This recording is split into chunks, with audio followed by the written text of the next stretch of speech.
Kung may magre-regalo sa akin ng ganito ngayong Pasko, I'd be kilig for sure. Malapit na ang Pasko and there's something so special about giving homemade gifts, lalo na kung gawa ito sa pagmamahal at syempre sa chocolate.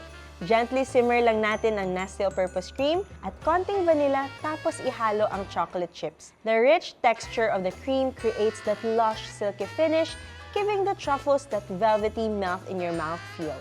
Papalamigin lang natin ito saglit sa fridge, then ready na ito bilugin into bite-sized truffle balls. Then you can fully customize kung anong coating ang gusto mo. Pwedeng cocoa powder, crushed nuts, or even sprinkles. Perfect itong pangregalo, simple, homemade, pero sobrang decadent.